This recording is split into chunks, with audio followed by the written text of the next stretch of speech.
মাহফিলের পরিচালক সভাপতি মহাশয়, দিক বিদিক থেকে আগত সম্মানিত ওলামায়ে কেরাম, আমার সম্মুখে সম্মানিত শ্রুতি, পর্দার অন্তরালে মা ও ভগ্নীরা, মাইকের আওয়াজ যতদূর পর্যন্ত দিন দরদি মুসলিম ভ্রাতৃভাজনের কান পর্যন্ত যাচ্ছে, সকলকেই জানাই আসসালামু আলাইকুম ওয়া রাহমাতুল্লাহি ওয়া বারাকাতুহু। ওয়া আলাইকুম আসসালাম ওয়া রাহমাতুল্লাহি ওয়া বারাকাতুহু।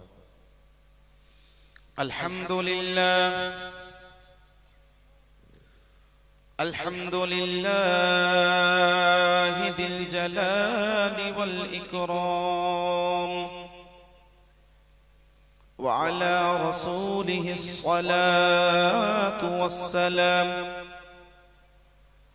وعلى آله وأصحابه وأهل بيته خيرة الأنام ومصابيح الظلام. أما بعد، فأعوذ بالله من الشيطان الرجيم. بسم الله الرحمن الرحيم.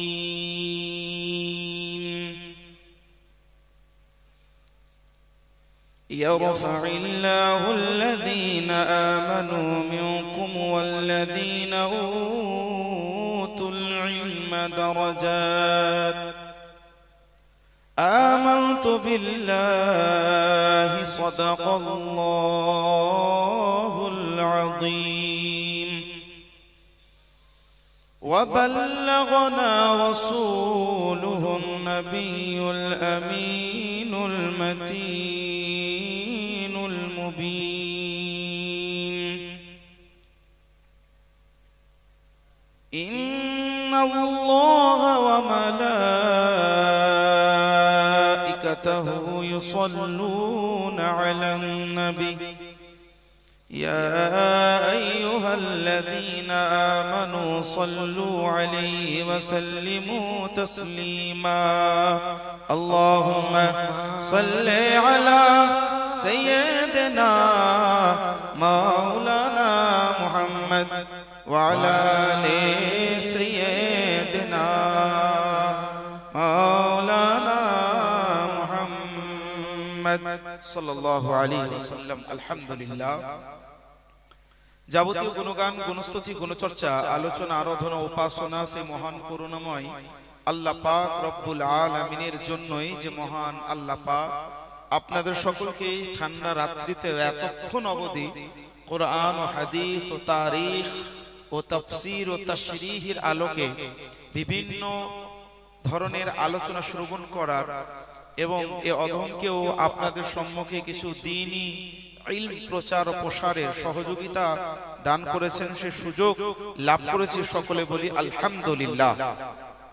তারপরে পরেই শান্তির ধারা বর্ষিত হোক, অর্পিত হোক সেই মহান পথ প্রদর্শকের প্রতি, যিনি আল্লাহর নৈকট্য লাভকারী, বিপদের উদ্ধারকারী, দ্বি জগতের ভাগ্য বিশ্বের সবচাইতে যোগ্য, বিশ্ব সম্প্রদায়ের দলপতি, যার হস্তে উম্মতের গতি, ধর্মতরীর মাঝি, যার প্রতি মহান আল্লাহ রাজি, আব্দুল্লাহ রাজকুমার, যার জন্য সৃষ্টি সমাহার, মালিকে জান্নাত, সর্বাঙ্গ রহমত, নবিকুলের সরদার, গায়েবের সংবাদদাতা, ভবিষ্যৎ বক্তা, অন্ধকার কবরের সাহায্যকারী, পাপীদের সুপারিশকারী, দ্বি জগতের সম্মান, সমস্ত সৃষ্টির প্রতি দয়াবান জানাবে আকা ওয়া মাওলা জানাবে আহমদ মুজতাবা মুহাম্মদ মুস্তাফা সাল্লাল্লাহু তাআলা আলাইহি ওয়াসাল্লামের দরবারে কোটি কোটি বার দরুদ ও সালাম অর্পিত হোক। সকলে বলুন আল্লাহুম্মা আমিন। মুআজ্জাজ সামিনে কিরাম, এটি অত্যন্ত সৌভাগ্যের বিষয় যে আজকে আমরা একটি ইলমি মাজলিসে বসে আছি। এক তো আপনারা মাদ্রাসার বাউন্ডারি বা বাউন্ডারির বহির্ভূত এলাকা, এক কথায় বলতে পারেন মাদ্রাসার পাশে একেবারে আপনারা বসে আছেন। মাদ্রাসা হচ্ছে নবুয়াতের যে সমস্ত প্রচার, আল্লাহর রাসূল সাল্লাল্লাহু আলাইহি সাল্লামের শরীয়ত প্রচারের কারখানা হচ্ছে মাদ্রাসা। শরীয়ত প্রচারকদের তৈরি করার কারখানা হচ্ছে মাদ্রাসা। তো মাদ্রাসার আপনারা পাশে বসে আছেন, ইলমি মাহফিলে আমরা বসে আছি, এটি অত্যন্ত সৌভাগ্যের ব্যাপার। তার কারণ হচ্ছে ইলমি কথা বা ইলমের মজলিসে একটা মুহূর্ত অতিবাহিত করা 70 বছর নফল ইবাদতের চাইতে বেশি উত্তম। এটা আমার কথা নয়, ইমামে গাজ্জালি রাহমাতুল্লাহ আলাইহি একজন বিখ্যাত মুফাসসির মুহাদ্দিস, একজন বিখ্যাত আল্লাহ ওয়ালা, উনি বর্ণনা করেছেন যে মাজলিসু ইলমিন খায়রুম মিন ইবাদাতি 70 সানা। 70 বছর নফল ইবাদতের চাইতে উত্তম একটা মুহূর্ত ইলমি মজলিসে অতিবাহিত করা। আসুন আজকে আমি বিশেষভাবে অনেকগুলি আলোচনা, অনেক ধরনের টপিকগুলো নিয়ে আলোচনা করব, তবে বিশেষ করে আজকে আমরা ইলম, এডুকেশন, শিক্ষার গুরুত্ব, শিক্ষা প্রতিষ্ঠানের প্রয়োজনীয়তা আর বর্তমান সময়ে আমাদের কর্তব্য, আমাদের রেসপন্সিবিলিটি কি, এইগুলো নিয়ে কিছুক্ষণ আলোচনা রাখবো। শোনার ইচ্ছুক আছেন তো সবাই? আল্লাহ পাক রব্বুল আলামিন পবিত্র কোরআনে ইরশাদ করেন, ইকরা বিসমি রাব্বিকাল্লাযী খলাক, খলাকাল ইনসানা মিন আলাক, ইকরা ওয়া রাব্বুকাল আকরাম আল্লাযী আল্লামা বিল কলম। এটা হচ্ছে পবিত্র কোরআনের একটি আয়াত। সূরা আলাক একটি সূরা রয়েছে কোরআন শরীফে। এই সূরার মধ্যে আল্লাহ পাক এই আয়াতটি নাযিল করেছেন, ইকরা, টু রিড, পড়ো। কি বলেছেন আল্লাহ পাক? পড়ো। ইকরা, কি পড়বো? বিসমি রাব্বিক, তোমার প্রতিপালকের নাম পড়ো। আর মহান আল্লাহ পাকের নাম কোথায় পড়বেন? মহান আল্লাহ পাকের নাম কতগুলি, মহান আল্লাহ পাকের নাম কখন পড়তে হয়, এগুলো কোথায় শিখতে হবে? মাদ্রাসায় তো নাকি? আল্লাহ পাক বলেছেন ইকরা, পড়ো, বিসমি রাব্বিক, তোমার প্রতিপালকের নাম। তিনি কে? আল্লাযী, আল্লাযী, যে মহান আল্লাহ পাক তোমাকে বানিয়েছেন। আল্লাহ পাক বলেছেন ইকরা বিসমি রাব্বিকাল্লাযী খলাক, যে আল্লাহ পাক তোমাদেরকে সৃষ্টি করেছেন। খলাকাল ইনসানা মিন আলাক। আচ্ছা, এখানে পড়ার কথা, তারপর বলেছেন আল্লাহ পাক যে আল্লাহ মানবকে, ইনসানকে সৃষ্টি করেছেন। আচ্ছা, একটি অত্যন্ত ইন্টারেস্টিং বিষয়, আমি বক্তব্য শুরু করার আগে ভূমিকা স্বরূপ কয়েকটি কথা বলছি। কোরআন শরীফ আমরা সবাই পড়ি তো নাকি? আল্লাহ পাক পবিত্র কোরআনে বলেছেন এক জায়গায়, ওয়ামা খালাকতুল জিন্না ওয়াল ইনসা ইল্লা লিয়াবুদুন। এই আয়াতটা অনেক বক্তাদের মুখ থেকে শুনেছেন, অনেক অনুবাদ শুনেছেন, পড়েছেন, ব্যাখ্যা শুনেছেন। এর একটা সহজ ব্যাখ্যা হচ্ছে যে আল্লাহ পাক মানব এবং জিন জাতিকে একটি উদ্দেশ্যে সৃষ্টি করেছেন। উদ্দেশ্যটি হলো এই যে যাতে আমরা বা আপনারা বা জিন জাতিরা আল্লাহর ইবাদত করে, তাই তো নাকি? আচ্ছা, ইবাদতটা উদ্দেশ্য। ইবাদত করতে হলে শিখতে হবে। তো শিক্ষা অর্জন করা মানবের জন্য দরকার, জিন জাতির জন্য দরকার কিনা? কিন্তু আল্লাহ পাক এখানে বলছেন ইকরা বিসমি রাব্বিকাল্লাযী খলাক, খলাকাল ইনসানা ওয়াল জিন্নি, খলাকাল ইনসানা মিন আলাক, মানে আলাক থেকে ইনসানকে বানিয়েছেন। তো আলাকের কথা, তো যাই হোক, এখানে একটা বিষয় বুঝতে হবে যে পড়ো, আল্লাহ পাক যেখানে বলছেন পড়ো, তারপর আল্লাহ পাক ইনসানের কথাটা যুক্ত করেছেন বিশেষভাবে। কেন জানেন? তার কারণ হচ্ছে এই বিধানের অন্তর্গত সর্বপ্রথম যাদেরকে আল্লাহ পাক সম্বোধন করেছেন তারা হচ্ছে আমি বা আপনি, আমরা সবাই মানব জাতি। আল্লাহ পাক পড়ার কথা বলেছেন। আজকে দেখবেন সব ক্ষেত্রে, সব সমাজে আজ ডেভেলপ করছে, কিন্তু আজ আমাদের মুসলিম কমিউনিটি, আমরা মুসলমান বলে দাবি করি, আমাদের এলাকা ভিত্তিক বলুন, ব্যক্তিগতভাবে বলুন, পারিবারিকভাবে বলুন, আমরা ডেভেলপ করতে পারছি না। তার মূল যদি রিজন বলা হয়, আমি বলবো মূল রিজন এটাই যে আমরা আজ এডুকেশন থেকে অনেক পিছিয়ে আছি। হ্যাঁ কি না? সবাই বড় বড় কথা বলি, education is necessary for everyone, সবার জন্য শিক্ষা জরুরি, বাট আমি আপনি সে প্রচেষ্টাটা কিন্তু করি না। আমাদের আপনাদের বাড়ির বাচ্চাদেরকে এই কথাগুলো বলি না যে you have to get education, পড়তে হবে, এই কথাগুলো কিন্তু বলি না। কেন? পড়তে হলে হয়তো স্কুলে একদিন যাচ্ছে, দ্বিতীয় দিন যাচ্ছে না, ভালো লাগে না, বাবাও পেরেশান, মাও পেরেশান, চলো মাদ্রাসায় দিয়ে দাও, এরকম আছে না? নেই? সবার কথা বলছি না, মাদ্রাসায় অনেক ধরনের বাচ্চা পড়েন, এমন আছেন যাদেরকে মহান আল্লাহ পাক এই তৌফিক দান করেন, যারা বিরাট বড় ধনবান, কিন্তু মহান আল্লাহ পাক তাকে আলিমে দ্বীন করার, আলিমে দ্বীন হওয়ার আল্লাহ পাক তৌফিক দেন। আবার অনেক এমন বাচ্চা আছে যারা গরীব দরিদ্র, তবে আল্লাহ পাক তাকে ইলম দ্বারা ধনবান করিয়ে দেয়। তো এরকম অনেক উদাহরণ আছে। তো যে বিষয়টা বলছিলাম এডুকেশন কতটা জরুরি, আমি দুই একটি উদাহরণ দিচ্ছি। পবিত্র কোরআনে প্রথম যে ওহী নাজিল হয়েছে, প্রথম ওহী মানে আল্লাহর পায়গাম, সে প্রথম ওহীটাই হচ্ছে পড়ো। নামাজের কথা নেই, রোজার কথা নেই, হজের কথা নেই, যাকাতের কথা নেই, প্রথমে কিসের কথা? পড়ো, পড়ার কথা। রোজা 2 হিজরিতে ফরজ হয়েছে, নামাজ শবে মিরাজে ফরজ হয়েছে, হজ এবং যাকাত পরবর্তীতে ফরজ হয়েছে, বাট শিক্ষার কথা, জ্ঞান অর্জনের কথা সর্বপ্রথমে আল্লাহ পাক নাজিল করেছেন। কেন? যেটা আমি আপনি শিক্ষা নিয়ে নিজের জীবনে ওগুলোকে বাস্তবায়ন করতে পারি, সেই জন্য মহান আল্লাহ পাক কোরআনে আগে শিক্ষার কথা বলেছেন।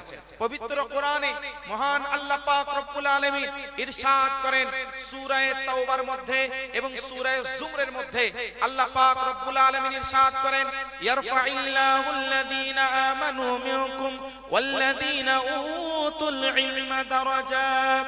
তোমাদের মধ্যে যারা ঈমানদার, তোমাদের মধ্যে যারা বিশ্বাসী, আল্লাহ পাক তাদের মর্যাদাকে বাড়িয়ে দেয়। এবার আমরা সবাই তো নিজেকে মুমিন বলি, তো আল্লাহ পাক কি বলছেন? তোমাদের মধ্যে যারা মুসলমান মুমিন, তাদের মর্যাদাকে আল্লাহ বাড়ায়। আর কাদের মর্যাদা বাড়ায়? ওয়াল্লাযীনা উতুল ইলমা দারাজাত। তোমাদের মধ্যে যাদেরকে জ্ঞান দান করা হয়েছে, তাদেরও মর্যাদাকে বাড়িয়ে দেয়। অনেকে বলবেন হুজুর আমরা এখানে তো সবাই উই আর এ মুসলমান, we are A Muslim person, আমরা সবাই মুসলমান, তাহলে আয়াতের অন্তর্গত কি আমরা নই? আমি বলবো অ্যাবসলিউটলি রাইট, আপনি সঠিক কথা বলছেন। তবে এখানে দুইটি বিষয় আল্লাহ পাক বলেছেন। এক, মুসলমানগণ তাদের মর্যাদা বাড়িয়ে দেবেন আল্লাহ পাক, আর যারা জ্ঞানী, যাদেরকে আল্লাহ জ্ঞান দান করেছেন। এই আয়াতটা প্রকাশ্য অনুবাদ করলাম। এই আয়াতের ব্যাখ্যায় ইমাম ইবনে কাসির রাহিমাহুল্লাহ তাফসীরে ইবনে কাসিরের মধ্যে বর্ণনা করেছেন, এবং ইমাম তাবরী তাফসীরে তাবরীর মধ্যে বর্ণনা করতে গিয়ে লিখছেন এখানে উদ্দেশ্য কারা, কাদেরকে আল্লাহ পাক বলেছেন এবং কোন ধরনের মর্যাদার কথা বলেছেন। উনি বলেন মর্যাদা হচ্ছে আদ-দারাজাত ফি দুনিয়া ওয়াল আখিরাহ, অর্থাৎ আল্লাহ পাক দুনিয়াতেও উচ্চ মর্যাদায় বর্ধিত করবেন এবং পরকালেও মহান আল্লাহ পাক উচ্চ মর্যাদায় বর্ধিত করবেন। বলুন সুবহানাল্লাহ। তাহলে মোট কথা, যারা জ্ঞান লাভ করেন, যারা জ্ঞান অর্জন করেন, আল্লাহ পাক তাদেরকে দুনিয়াতেও কামিয়াব করেন এবং পরকালে সে তো কামিয়াব হবেই হবে। তো আল্লাহ পাক এইভাবে কোরআনে পাকে জ্ঞানের কথা, শিক্ষার কথা কিন্তু ভাই বলা হয়েছে। আল্লাহ পাক রব্বুল আলামিন আরো এক জায়গার মধ্যে ইরশাদ করেন কুল হাল ইয়াস্তাবিল্লাযীনা ইয়ালামুনা ওয়াল্লাযীনা লা ইয়ালামুন। হে নবী আপনি এলান করুন, কাদেরকে? সবাইকে, কে যারা পড়ে না, যারা জানে না তারা, এবং যারা জ্ঞান লাভ করে তারা, উভয়ে কি সমান? তার মানে তারা উভয় সমান নয়। যারা পড়েন, যারা পড়েন না, উভয় সমান নয়, এক নয়। এত কিছু কোরআন আল্লাহ পাক কোরআনের মধ্যে বলেছেন, কিন্তু আমি আপনি কতজন এগুলো পড়ি? আজকে আপনাদেরকে যদি জিজ্ঞেস করা হয় যে কোরআন কি, কি বলবেন? আমরা আপনারা কি বলবো? যে কোরআন, কোরআন কি is the complete code of life. আমার শুধু নয়, আপনারও জীবনের একমাত্র কোড হচ্ছে কোরআন, আমার জীবনেরও একমাত্র কোড হচ্ছে কোরআন। আপনার জীবনে একমাত্র রীতিনীতি কোরআনে আছে, আমারও জীবনের রীতিনীতি কোরআনে আছে। তো কোরআনে যখন সবকিছু আছে, তো কোরআন মোতাবেক আমরা চলছি না কেন? কেন বলুন তো? জানবো, পড়বো, তবে তো চলবো। কেউ তো কোরআন পড়ি না আমরা।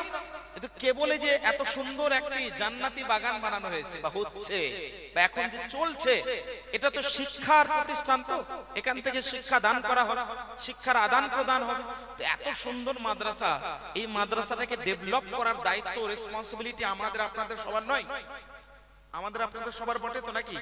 এইটা যখন ডেভেলপ হবে, আমার আপনার বাচ্চারাও ডেভেলপ হবে, কি হবে না? তার জীবনেও ডেভেলপ করবে, তারা শিক্ষাগতভাবে বড় উচ্চ মর্যাদায় বর্ধিত হবে।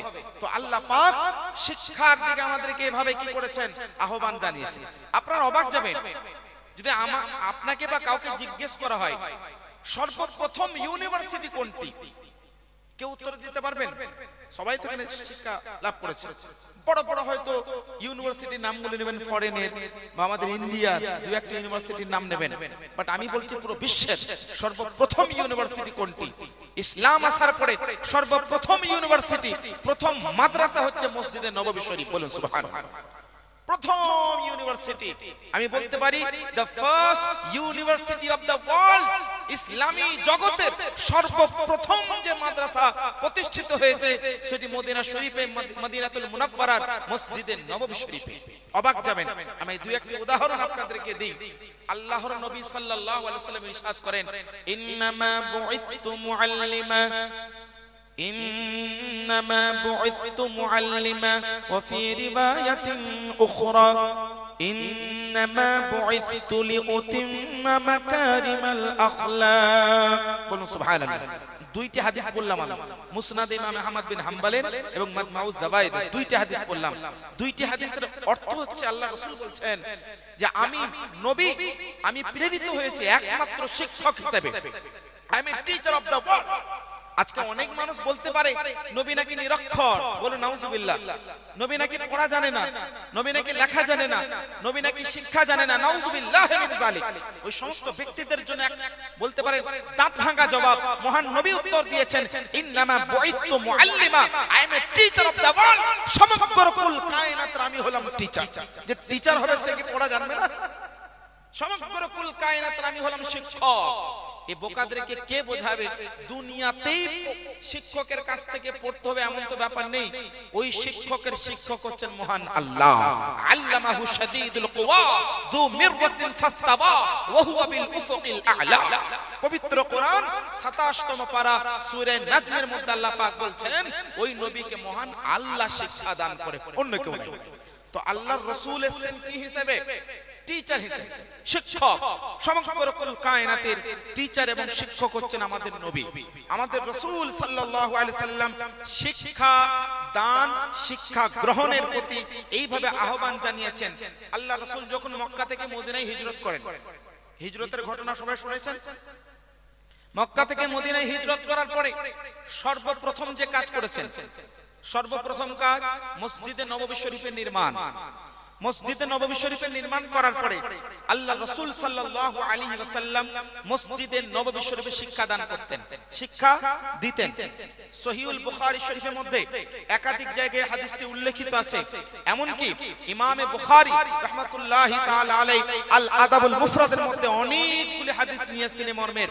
আল্লাহর রাসূল সাল্লাল্লাহু আলাইহি ওয়াসাল্লাম মসজিদে নববী শরীফে বসতেন আসরের নামাজের পরে, এবং যে কোনো সময় নামাজের পরে সাহাবাগণ জিজ্ঞাসা করতেন, আল্লাহ রাসূল উত্তর প্রদান করতেন, এই সবগুলো শুনতেন। আচ্ছা, মসজিদে নববী শরীফের সম্মুখে একটি জায়গা ছিল চার কোণা, যে জায়গাটার নাম হচ্ছে সুফফা। কি বললাম? সুফফা, যেখানে 70 থেকে 75 আবার কখনো 300 পর্যন্ত সাহাবাগণ উপস্থিত থাকতেন।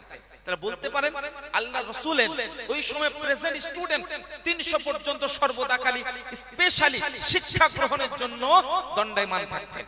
ওই জায়গাতে থাকতেন যারা শিক্ষা অর্জন করতেন তাদেরকে বলা হতো আহলে সুফফা। আচ্ছা, সেই সময়ে আবাসিক মাদ্রাসা ছিল। আবাসিক মাদ্রাসা মানে মসজিদে নববী শরীফে কয়েকজন সাহাবা, তার মধ্যে সুবিখ্যাত নাম, প্রসিদ্ধ নাম, যার নাম হযরত আব্দুর রহমান ইবনে সখর, যার পরিচিত নাম হচ্ছে আপনার আবু হুরায়রা রাদিয়াল্লাহু আনহু।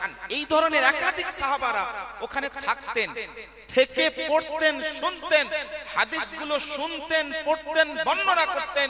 যার ইহসান, যার অবদান আজকে আমরা বুখারীর মতো হাদিস পেয়েছি, মুসলিম শরীফের মতো হাদিস পেয়েছি, আবু দাউদ শরীফের মতো হাদিস পেয়েছি। এই সমস্ত হাদিসগুলো এইভাবে আমরা পেয়েছি। আপনারা অবাক যাবেন। আমি দু একটি তথ্যযুক্ত আলোচনা করছি, বলার অনেক কিছু আছে। আমি এদিক ওদিক নিয়ে বুঝলেন আপনাদেরকে সংক্ষেপে বোঝাবার চেষ্টা করছি। 70 থেকে 300 জন সাহাবা মসজিদে নববীতে উপস্থিত থাকতেন, তারা হাদিস শ্রবণ করতেন।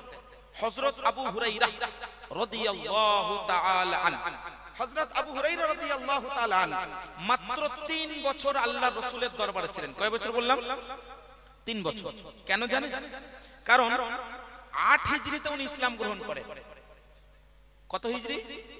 মক্কা বিজয়ের পরে 8 হিজরিতে ইসলাম গ্রহণ করেন। তো 9 10 11 11 মধ্যে আল্লাহর রাসূল ওফাত লাভ করেছেন মাত্র 3 বছর। তো মাত্র 3 বছরে হযরত আবু হুরায়রা রাদিয়াল্লাহু তাআলা আন ইনি একাই প্রায় 4000 এর মতো হাদিস বর্ণনা করেছেন। কি বললাম? ইনি একাই 4000 এর মতো হাদিস একাই বর্ণনা করেছেন। তাহলে অবাক করার বিষয় নয় যে একজন সাহাবী উনি একাই 4000 এর মতো হাদিস বর্ণনা করেছেন, তাও আবার মাত্র 3 বছরে। কেন? শিক্ষার প্রতি আগ্রহী ছিলেন, শিক্ষার প্রতি এত মানে মুহাব্বত বা ভালোবাসা, অন্তর থেকে শিক্ষা গ্রহণের জন্য প্রস্তুত ছিলেন। হযরত আবু হুরায়রা রাদিয়াল্লাহু আনহু সহিহুল বুখারীর হাদিস, হযরত আবু হুরায়রা বলেন আমি একদা এমন অবস্থায় আমি পড়ে যেতাম কখনো কখনো গরমে, মানে রোদ্রের তাপে, ওখানকার টেম্পারেচার হাই থাকে, সৌদি আরবিয়ার টেম্পারেচার হাই থাকে, যারা গিয়েছেন তারা জানেন।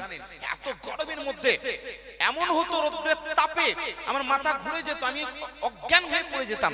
কিন্তু শিক্ষার লোভে, জ্ঞান পিপাসু ছিলেন হযরত আবু হুরায়রা রাদিয়াল্লাহু আনহু, জ্ঞান অর্জন করার লোভে আমি আবার উঠতাম এবং শিক্ষা অর্জন করতাম, আল্লাহর রাসূলের হাদিসগুলো শুনতাম। আজ হযরত আবু হুরায়রা রাদিয়াল্লাহু আনহু বলতেন কখনো কখনো মাঝে মাঝে, এমন কেউ আছে আমাকে মাত্র 1 গ্লাস পানি আর একটা খেজুর যদি কেউ আমাকে এক বেলা, মানে পুরো দিনে 1 গ্লাস পানি যদি কেউ আমাকে দাও, কিছু দিতে হবে না, 1 গ্লাস পানি একটা খেজুর, মানে সারা দিনে যদি কেউ আমাকে দিয়ে দাও, আমি দিনভর 24 ঘন্টা মহান নবীর দরবার ছাড়বো না। এই ছিল আগ্রহী শিক্ষার প্রতি। আজকে না আমরা ডিভাইড করেছি, আজকে না হয় আমরা বলছি it is not Islamic education, it is only general knowledge, it is not Islamic knowledge, নানান ধরনের বক্তব্য দিই। এটা দুনিয়াবি শিক্ষা, ইসলামিক শিক্ষা নয়, ওটা ইসলামিক শিক্ষা, ওটা ইসলামিক শিক্ষা নয়, so don't get this education. নানান ধরনের বাক্যলাপ করে না, বাট মনে রাখবেন শিক্ষার ভাগ কখন হয়? নিয়তের উপরে। সহিহুল বুখারীর হাদিস, আল্লাহ রাসূল সাল্লাল্লাহু আলাইহি ওয়াসাল্লাম ইরশাদ করেন ইন্নামাল আ'মালু বিন্নিয়াত, সব আমলগুলো ডিপেন্ড করে নিয়তের উপরে।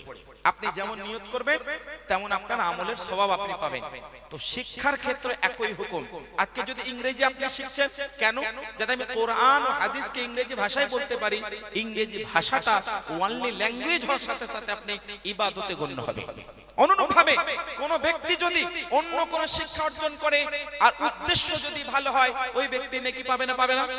পাবে। তো মোট কথা, এই যে জ্ঞানগুলো ভাগ করি আমরা, কোনটা দুনিয়াবি জ্ঞান, কোনটা আখিরাতি জ্ঞান, এটা ভাগ এইভাবে হবে না, নিয়তের উপরে ডিপেন্ড করবে। নিয়ত যেমন হবে, যদি নিয়ত দুনিয়াবি হয়, সে আরবি পড়ার পরেও দুনিয়াবি জ্ঞান থাকবে। আর নিয়ত যদি ভালো হয়, তো ওই ব্যক্তি বুঝলেন যদি দুনিয়াবি জ্ঞান অর্জন করে, তো ওই ব্যক্তি নেকি পাবে। তো মোট কথা, নিয়ত হচ্ছে সবথেকে বড় জরুরি বিষয়, যে নিয়তটা ভালো হতে হবে।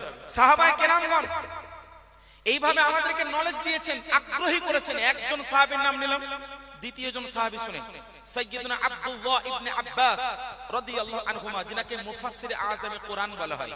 ইনার জন্য আল্লাহর রাসূলের খাস দোয়া ছিল। আল্লাহ রাসূল একদা দোয়া করছেন, আল্লাহুম্মা ফাক্কিহহু ফিদ-দীন ওয়া আল্লিমহুত তা'বীল। এ আল্লাহ, আমার এই সাহাবীকে তুমি জ্ঞানের মানে ফিকহের জ্ঞান দাও এবং কোরআনের তাফসীরের জ্ঞান দাও। আজকে ইমামে জালালউদ্দিন সিয়ুতি রাহমাতুল্লাহ আলাইহি তাফসীরে জালালাইনের লেখক বলুন, তাফসীরে দুরুল মানসুরের লেখক বলুন, তাফসীরে খাজিনের লেখক বলুন, তাফসীরে কবিরের লেখক ইমাম ফখরুদ্দিন রাজি বলুন, মানে মোট কথা হাজার হাজার তাফসীর কারকের তাফসীরকে যদি আপনি খুঁটিনাটি পড়েন, একটি কথা স্পষ্ট হয়ে যাবে, সবার তাফসীর ঘুরে ফিরে রুজু করছে কোথায়? তাফসীরে ইবনে আব্বাসের দিকে। কারণ হযরত সাইয়্যিদুনা আব্দুল্লাহ ইবনে আব্বাস রাদিয়াল্লাহু তাআলা আনহু হচ্ছেন মুফাসসির আযমে কোরআন। উনি যে কোরআনের তাফসীর বা ব্যাখ্যা করে গেছেন, ওই ব্যাখ্যাটা সবাই এক বাক্যে গ্রহণ করেছেন। ইনি তাফসীর কারক হওয়ার সাথে সাথে ইনি একাই 2500 এর মতো হাদিস বর্ণনা করেছেন। কত হাজার বললাম? 2500 হাদিস বর্ণনা করেছেন। আচ্ছা 3 নম্বর সাহাবী হযরত সাইয়্যিদুনা আব্দুল্লাহ ইবনে উমর রাদিয়াল্লাহু আনহুমা, যিনাকে সবথেকে বেশি রাসূল পাকের সুন্নতের পরিচালক বলা হয় বা সুন্নতের আমলকারী বলা হয়। এই সাহাবী এমন একজন সাহাবী, আল্লাহ রাসূল যদি কোথাও বসেছেন, এই সাহাবী জীবনে ওখানে একবার হলেও বসেছেন। কোন জায়গায় আল্লাহ রাসূল যদি আরাম করেছেন, কোন গাছের তলায় ছায়া গ্রহণ করেছেন, এই সাহাবী জীবনে কখনো না কখনো ওখানে গিয়ে ছায়া গ্রহণ করেছেন। অবাক করে একটি ঘটনা আপনাদেরকে বলি। হযরত আব্দুল্লাহ ইবনে উমর রাদিয়াল্লাহু আনহুমা, ইনি একদা নিজের বাড়ির চতুর্দিকে বুঝলেন সওয়ারির উপরে বসে ঘুরছেন। বিভিন্ন জায়গায় কথা আমি বলেছি, কারণ এটা খুব ইন্টারেস্টিং বিষয়। ঘুরছেন, উনি খুব ঘুরছেন। তো অন্যান্য সাহাবীরা ওনাকে দেখছেন, হযরত আব্দুল্লাহ ইবনে উমর রাদিয়াল্লাহু আনহুমাকে, এবং জিজ্ঞেস করছে, হুজুর হোয়াট আর ইউ ডুইং, কি করছেন? আমি আপনি যদি বাড়ির চতুর্দিকে মোটরসাইকেল নিয়ে, বাইক নিয়ে যদি ঘোরাফেরা করে, আমাকে আপনাকে জিজ্ঞেস করবে না মানুষ? অবাক করা বিষয়, কেন ঘুরছেন, কি হচ্ছে? তো এই সাহাবীকে জিজ্ঞেস করা হলো कि আপনি কেন ঘুরছেন? সাহাবীকে উত্তর দিয়েছিলেন জানেন? উনি বলছেন, मैं नहीं जानता तो मैं क्यों घूम रहा हूं, इतना जानता हूं कि मेरे मुस्तफा ने एक मर्तबा अपने मुबारक हुजरे के इर्द गिर्द अपनी ऊंटनी पर बैठकर घूमा था। एक मर्तबा घूमे थे, तशरीफ लाए थे सवारी के ऊपर, ऊंटनी पर बैठकर अपने हुजरे के इर्द गिर्द आप घूमे थे। गुलाम मुस्तफा भी आज उसी सुन्नत पर अमल कर रहा है और एक मर्तबा अपने घर के इर्द गिर्द घूम रहा है। জানি না কেন ঘুরছি, বাস এতটুকু জানি যে আল্লাহ রাসূল একদা নিজের বাড়ির হুজরার চতুর্দিকটা ঘুরেছিলেন, তাই আমি গোলামে নবী, আমিও ঘুরছি। এই পর্যায়ের সাহাবী, ওই সাহাবী বুঝলেন একাই 3200 মতো হাদিস বর্ণনা করেছেন। কতগুলো হাদিস বললাম? 3200 হাদিস বর্ণনা করেছেন। তিনজন সাহাবীর আমি রেফারেন্স দিলাম। চতুর্থ শুনেন, আম্মা জানা আয়েশা সিদ্দিকা রাদিয়াল্লাহু আনহা, উম্মুল মুমিনিন, নবীর স্ত্রী, আমাদের সবার মা, জিনার জন্য আল্লাহ রাসূল সাল্লাল্লাহু আলাইহি ওয়াসাল্লাম ইরশাদ করছেন, সহিহ মুসলিম শরীফের হাদিস, আল্লাহ রাসূল বলছেন, খুদু নিসফাত দীন মিন হাদিহিল হুমাইরা, অর্থাৎ হে আমার সাহাবাবর্গরা, হে আমার উম্মতিরা, এই যে আয়েশা মা, তোমাদের মা আয়েশার কাছ থেকে তোমরা অর্ধেক দিন নাও। খুদু নিসফাত দীন মিন হাদিহিল হুমাইরা, অর্থাৎ আম্মা জান আয়েশা অর্ধেক দ্বীনের জ্ঞান রাখতেন। আম্মা জান আয়েশা রাদিয়াল্লাহু তাআলা আনহা, ইনি একাই 2500 প্লাস, মানে প্রায় 2600 মতো হাদিস একাই বর্ণনা করেছেন। আমি মাত্র 5 জনের উদাহরণ দিলাম। এনারা কি এমনি বসেছিলেন? না, শিক্ষা অর্জন করেছেন। কেন? উৎসাহ, এনারা আগ্রহী ছিলেন শিক্ষার জন্য। আজকে ওনারা না পড়লে, ওনারা না শুনলে, ওনারা না বর্ণনা করলে আমরা হাদিস পেতাম না। সবথেকে বেশি অবাক করা বিষয়, কোরআনের কতগুলি আয়াত আছে আপনাদের জানা আছে কারণ? কোরআনে কতগুলি আয়াত? 6666 প্রসিদ্ধ মত, 6666, এটা একটা কল, আমি এটাই ধরলাম। এতগুলি আয়াত, কিন্তু এতগুলি আয়াতের মধ্যে হারাম, হালাল, নাজায়েজ, জায়েজ, এগুলো কতগুলি আয়াত থেকে প্রমাণ জানেন? মাত্র 3000 আয়াত থেকে। কতগুলি আয়াত বললাম? মাত্র 500টি আয়াত। কত বললাম? 500টি। মাত্র 500টি এমন আয়াত আছে যেখানে হারাম, হালাল, জায়েজ, নাজায়েজ এই সমস্ত বিধানগুলো মাত্র 500টি আয়াত থেকে প্রমাণিত। বাকি যে সমস্ত আয়াত, ওগুলোতে শিক্ষা আছে, নানান ধরনের শিক্ষা। আচ্ছা, হাদিস কতগুলি আছে? আজকে তো অনেক দেখবেন বিভিন্ন জায়গায় নিজেকে বলছে আমি আহলে হাদিস, আমি আহলে হাদিস, আমি আহলে হাদিস। বলতে না বলে না গো, আমি হাদিস মানে আমি হাদিসের উপর আমল করি। ও বেটা নিজেই জানে না হাদিস কতগুলি। হাদিস কতগুলি আজ পর্যন্ত কেউ বলতে পারবে? পারবে গো? না। তো হাদিস কতগুলি যখন জানলোই না, তো সব হাদিসের উপর আমল করা সম্ভব? আহলে হাদিস মানে হাদিস ওয়ালা, এটা সম্ভব নয়। তো হাদিস কতগুলি, এর সংখ্যা অগণিত, কেউ গুনতে পারবে না। তবে বিভিন্ন মুহাদ্দিসিনে কেরাম, যেমন খতিবে বাগদাদি তারিখে বাগদাদের মধ্যে বর্ণনা করেছেন, এবং ইমাম ইবনে হাজার আল আসকালানি রাহমাতুল্লাহ আলাইহি ফাতহুল বারির মধ্যে ব্যাখ্যা করতে গিয়ে এক জায়গায় উল্লেখ করেছেন যে শুধুমাত্র সহিহ হাদিস, শুধুমাত্র সহিহ হাদিস প্রায় 6 লক্ষের মতো সনদ সূত্রে প্রমাণিত আছে। কতগুলো হাদিস বললাম? মাত্র সহিহ হাদিস, শুধুমাত্র সহিহ হাদিস 6 থেকে 7 লক্ষের মতো প্রমাণিত আছে। তাহলে এখন তো হাসান, সহিহ লি গায়রিহি, হাসান লি জাতি, হাসান লি গায়রি, যায়েফ, এখন তো অনেক প্রকারের হাদিস আছে। তো শুধুমাত্র সহিহ হাদিস 6 লক্ষের অধিক বুঝলেন কত কি আছে? প্রমাণিত আছে। এই বোকারা বুখারী করে কিছু মানুষ আছে না, যেমন এখানে বুখারীতে হাদিস নেই মনে হলে মানবো না, সিহাহ সিত্তার হাদিস নেই মনে হলে মানবো না। সহিহুল বুখারী তো কতগুলি হাদিস আছে জানেন? আমি রিপিট হাদিসগুলো যদি বাদ দিই, যেটাকে মুকাররারাত বলা হয়, রিপিট হাদিসকে যদি বাদ দেওয়া হয় 3000 এর বেশি যাবে না। কত বললাম? 3000। সহিহ মুসলিমে একই 2.5 থেকে মোটামুটি 2800-2700 এর মতো হাদিস।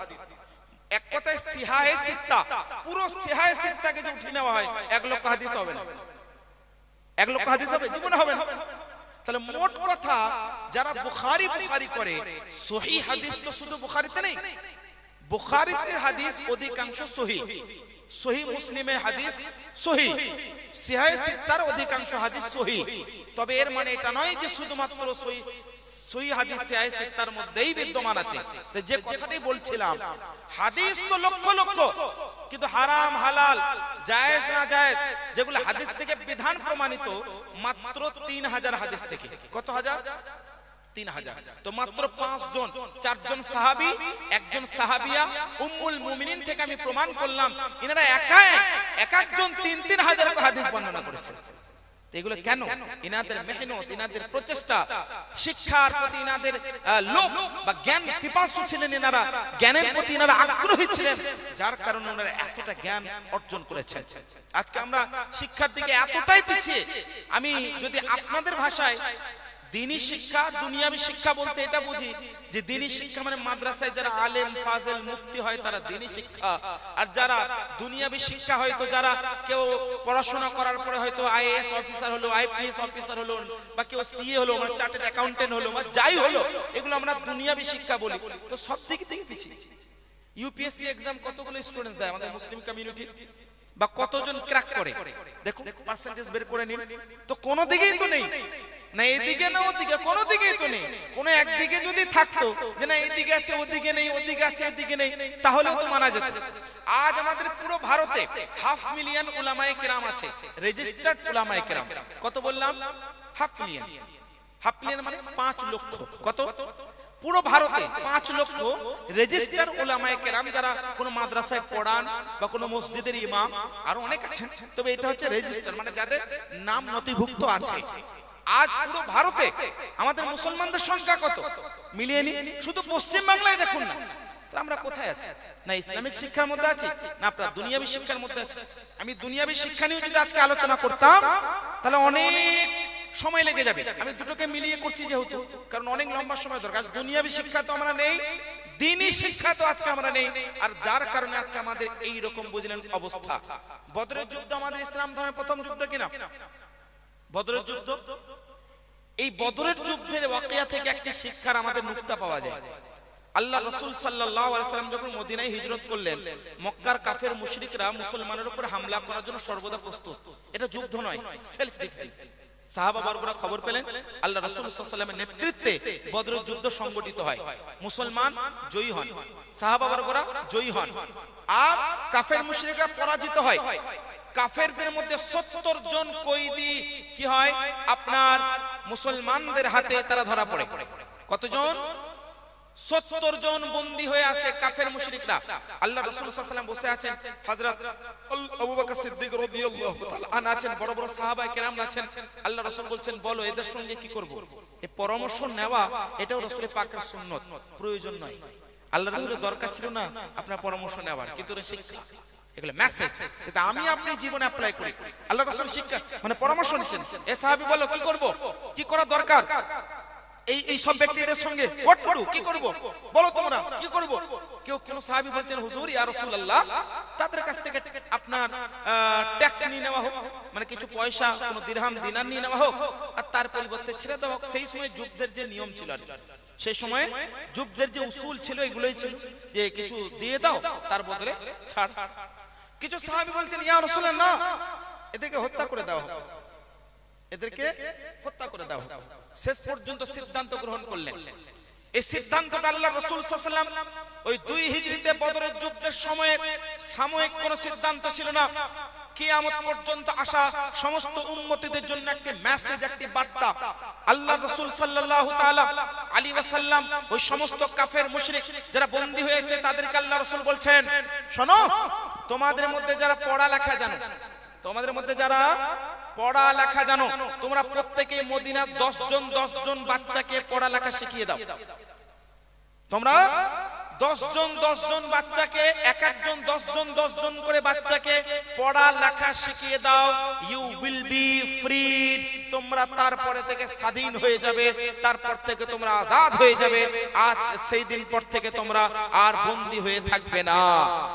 এটা শুধু একটা সিদ্ধান্ত ছিল না, এটা শুধুমাত্র একটা ফয়সালা ছিল না, কিয়ামত পর্যন্ত আসা উম্মতে মুহাম্মাদের জন্য একটি মেসেজ ছিল।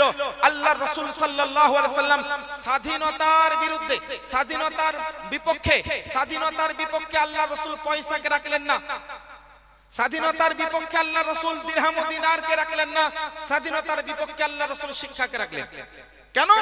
তার কারণ স্বাধীনতার বিপক্ষে, স্বাধীনতার মূল্য কোন দিরহাম দিনার হতে পারে না, একমাত্র এডুকেশন হতে পারে।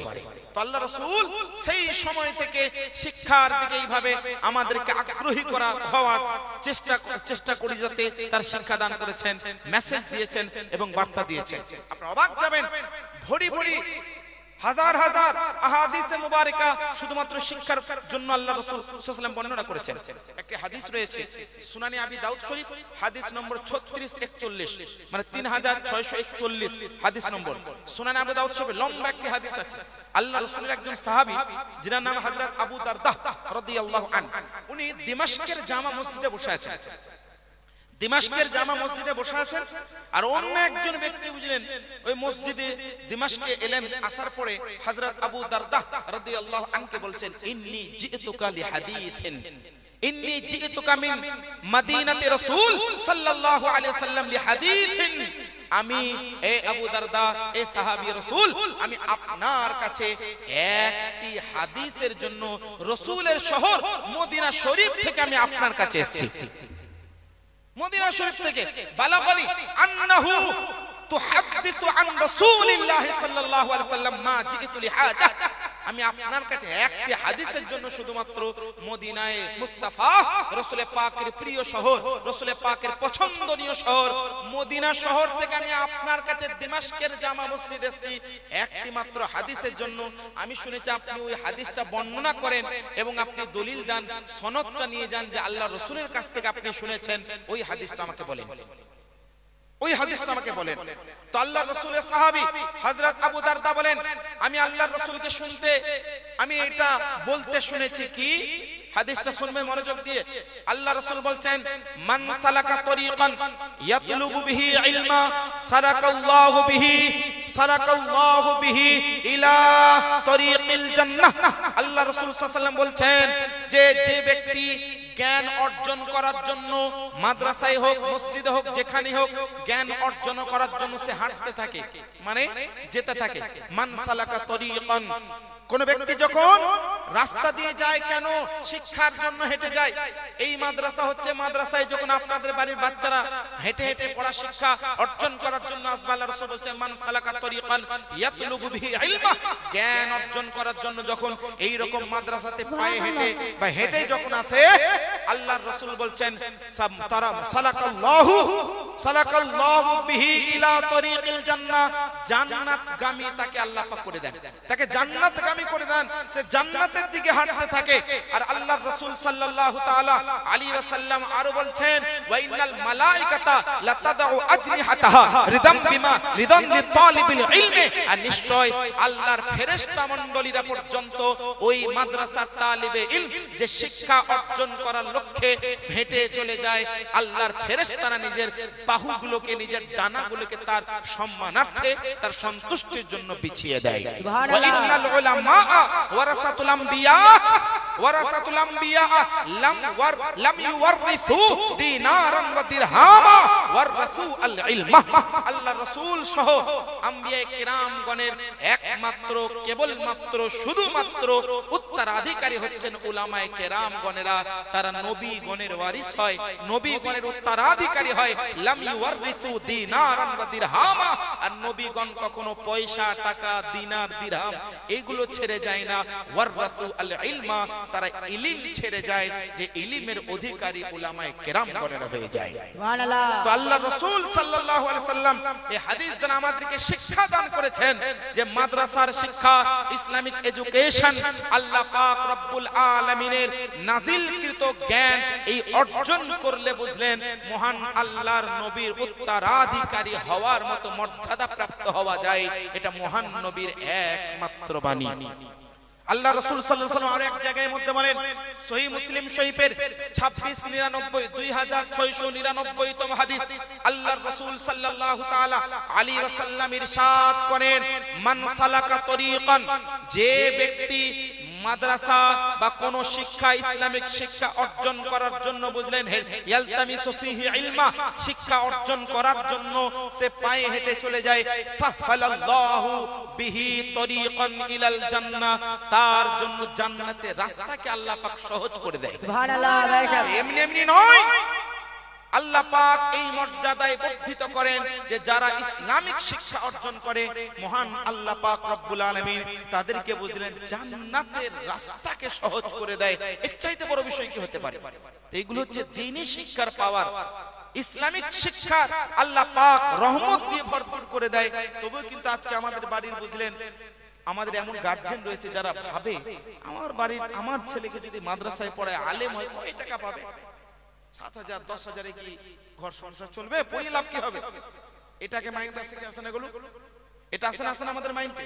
কিন্তু এইটাকে একবার মাইন্ড এসছে যে আমি বাড়ি যদি একজন আমার পুত্রকে বা আমার পোতাকে বা নাতিকে আবার বা কারোর ভাইকে বা কেউ নিজের সন্তানকে আমি মাদ্রাসায় পড়াবো যাতে যোগ্য আলিমে দ্বীন হয়, ইসলামিক স্কলার হয়ে যাতে অপরকে শিক্ষা দান করে নিজেও একজন প্রতিষ্ঠিত হতে পারে। আল্লাহ পাক তো রোজির মালিক, আল্লাহ তাকে রুজি দান করে দেন। এইরকম নিয়ত কেউ আমাদের করি গো? কেউ করি না।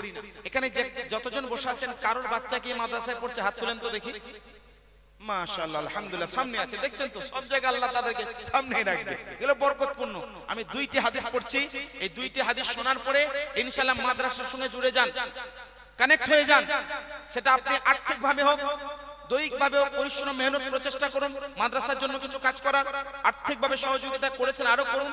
2টি হাদিস পড়ছি, একদম আপনাদের জীবন পরিবর্তন করে দেবে। আল্লাহ রাসূল সাল্লাল্লাহু আলাইহি ওয়াসাল্লাম ইরশাদ করেন, মুসনাদ ইমাম আহমদ বিন হাম্বলের হাদিস, ইন্নার রিজকা লা ইয়াতলুবুন নাস কামা ইয়াতলুবুহু আজালু। এই হাদিসের ব্যাখ্যা হচ্ছে অনুবাদ, সবাই মনোযোগ দিয়ে শুনবেন। আল্লাহ রাসূল বলছেন, নিশ্চয় তোমাদের রিজিক তোমাদেরকে খোঁজে যেমনি ভাবে তোমাদের মওত তোমাদেরকে খোঁজে। ইন্নার রিজকা লা ইয়াতলুবুন নাস কামা ইয়াতলুবুহু আজালু। তো আমাদের আপনাদের সবার যে রিজিক আমাদেরকে খুঁজতে থাকে। কেমন করে? যেমনি ভাবে আমাদের মওত, আমাদের মরণ আমাদেরকে খুঁজছে। মৃত্যু এটা হচ্ছে নিশ্চিত, এতে কোনো সন্দেহ নেই। আমাকে আপনাকে ইন্তেকাল করতেই হবে, এইটা যে এরকম ভাবে নিশ্চিত, তেমনি এটাও নিশ্চিত যে মহান আল্লাহ পাক আমার আপনার কতটা রিজিক ওটা লিখে দিয়েছেন। ওই রিজিকটা আমাকে আপনাকে খুঁজছে, বাস আমাদের নিজেদের প্রচেষ্টা করতে হবে। কিন্তু তাহলে আপনি বাড়ি থেকে বেরিয়ে যান মাঠে কাজ করার জন্য, but you have to think about yourself. আপনার সম্পর্কে ভাবুন যে আপনার মনের মধ্যে কি আছে। যদি এই রকম নিয়ত থাকে আমি আজকে যাব 1000 টাকা ইনকাম করব তবে আসবো, আমি বলবো ইট ইজ নট পসিবল, এটা সম্ভব হবে না। কেন জানেন? হ্যাঁ, এই রকম যদি আপনি থিংকিং আপনার থাকে যে না আজকে আমি বের হচ্ছি ইনশাআল্লাহ, আল্লাহ যদি চায় 1000 কেন 10,000 ইনকাম করে আসবো, আল্লাহ পাক আপনাকে ওই টাকা দান করবে। কেন? থিংকিং এর ব্যাপার, নিয়তের ব্যাপার, আপনার চিন্তার ব্যাপার। কারণ আপনি পারবেন না, মহান আল্লাহ পাক দান করলে আপনি পাবেন। কারণ রিজিক আমার আপনার পেছনে ঘুরছে। তবে আরেকটা হাদিস শুনতে হবে। আল্লাহ রাসূল বলছেন, ওয়া ইন্নার রাজুলা লা ইহরামু রিজকা বিযামবি ইউসিবু। আর মানুষকে রিজিক থেকে বঞ্চিত করে দেওয়া হয় তাদের গুনার জন্য, যে গুনাহটা সে করে। এই 2টা হাদিসকে মিলান। এক, আমাদের রিজিক আমাদেরকে খুঁজছে। কেন খুঁজছে? আমাদেরকে দেওয়ার জন্য। আর আরেকটি হাদিস আল্লাহ রাসূল বলেন আমাদের রিজিক উঠিয়ে নেওয়া হয়, রিজিক থেকে আমাদের বঞ্চিত করে দেওয়া হয় আমাদের গুনাহের জন্য, আমাদের পাপের জন্য, যে পাপগুলো আমরা করি। তাহলে আজকে যারা ব্লেম করি যারা আজকে আমরা বিভিন্ন ক্ষেত্রে আমরা আল্লাহর জন্য বলি আল্লাহ তুমি ওকে দিচ্ছ আমাকে কেন দিচ্ছ না? আরে বেটা তুমি you have to think about yourself, নিজের সম্পর্কে ভাবো। গুনাহ করছো না নেকি করছো? যদি রিজিক থেকে মাহরুম ভেবে রেখে দাও তোমার মধ্যে গুনাহ আছে, সুবহানাল্লাহ। তোমাকে নেকি করতে হবে। ইদা আসাবাতহুম মুসিবা ক্বালু ইন্না লিল্লাহি ওয়া ইন্না ইলাইহি রাজিউন, এটা কোরআনের শিক্ষা। যদি কোন সময় এরকম মুসিবত আসে তো বলো আল্লাহ তোমার জন্যই আমরা তোমার দিকে ফিরে যেতে হবে, আল্লাহ আমাদেরকে পরিবর্তন করে দাও, নেক রাস্তায় আমাদেরকে ধাবিত করো। মনে রাখবেন আল্লাহ রাসূলের হাদিস আস-সাদাকাতু তুদফাউল বালায়া, এই রকম যখন কোনো কিছু হবে আপনি দান খয়রাত করে দেবেন, ইনশাআল্লাহ মুসিবত দূর হয়ে যাবে। এই দুইটি হাদিস বললাম, এই দুইটি হাদিস শোনার পর আমাদের চিন্তাধারা পাল্টানো উচিত, পাল্টাতে হবে চিন্তাধারা বা পাল্টাতে হবে। তা না হলে কিন্তু আমরা আগামী দিনে উন্নতির পথে যেতে পারবো না, পতনের দিকে আবার পুনরায় ফিরে আসবো। সেজন্য আমাদের চিন্তা ভাবনা করতে হবে যে আমাদের অ্যাকচুয়াল মাইন্ডসেট কি হয়ে আছে, আমাদের থিংকিংটা কি আছে, এইটা হচ্ছে সবথেকে বড় ব্যাপার। আপনার অবস্থানটা কি এইটাকে আপনি নিজে ডিসাইড করুন। সুতরাং আজকে যারা আছেন শিক্ষিত সমাজ, আপনারা সকলে আলহামদুলিল্লাহ শিক্ষিত, আপনাদের জন্য ইশারা ইঙ্গিত যথেষ্ট। আমি এটা মনে করি যে আজকের বর্তমান যুগে নানান ভাবে নানান ক্ষেত্রে পশ্চিম পূর্বে উত্তরে দক্ষিণে যেসব দিকে আমাদের নানান ধরনের মুসিবত। আচ্ছা প্রশ্ন এসছে, প্রশ্ন কি নেব? নানান ধরনের মুসিবত আসছে, মনে রাখবেন এই সমস্ত মুসিবতগুলোর রিজন হচ্ছে একটাই, যে আমাদের আপনাদের নিজেদের চিন্তা করতে হবে যে আমাদের কোনো ভুল হলো কিনা, আমাদের কমিউনিটির মধ্যে কোনো ত্রুটি আছে কিনা, আমাদের সমাজে কোনো ত্রুটি আছে কিনা, এগুলো আমাদের মাথায় কিন্তু রাখতে হবে। আমি প্রশ্ন নিচ্ছি, এই প্রশ্ন শেষ হয়ে গেলে আপনাদের প্রশ্ন থাকলে বলবেন, আমি আমার আলোচনা কন্টিনিউ করব।